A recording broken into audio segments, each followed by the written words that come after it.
ભારતીય બંધારણ હેઠળ સામૂહિક જવાબદારીના સિદ્ધાંતનું નીચેનામાંથી કયું યોગ્ય રીતે વર્ણન કરે છે? સામૂહિક જવાબદારીનો મતલબ થાય કલેક્ટિવ રિસ્પોન્સિબિલિટી. હવે અહીંયા તમને આપ્યું છે કે તે ફક્ત કેન્દ્રીય મંત્રીમંડળને લાગુ પડે છે, રાજ્ય મંત્રીમંડળને નહીં.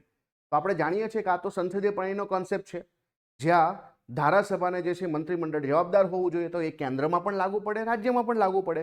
તો રાજ્યની અંદર મંત્રીમંડળને લાગુ પડશે નહીં. આ વાક્ય ખોટું છે. તો આપણા જવાબમાં એક તો આવશે જ નહીં.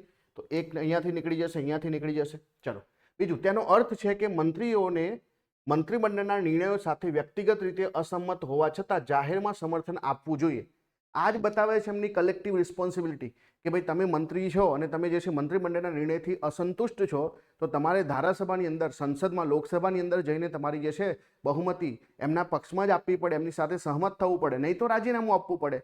અને એટલા માટે જે છે અહીંયા બીજું વાક્ય તો બિલકુલ સાચું છે.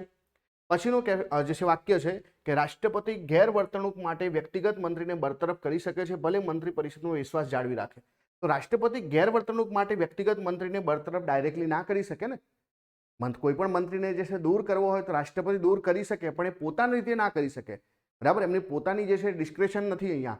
એ જે છે કોની ભલામણથી કરશે? વડાપ્રધાનની ભલામણથી કરશે. ને એટલા માટે જે છે અહીંયા રાષ્ટ્રપતિ ભલામણથી જ કરી શકે. તો આ ખોટું છે. અને ત્રીજું છે કે આ સિદ્ધાંત કેન્દ્રીય સ્તરે કલમ 75 અને રાજ્ય સ્તરે કલમ 164માં તેના બંધારણીય આધાર શોધે છે. તો બિલકુલ આ બધું ક્યાં આપેલું છે?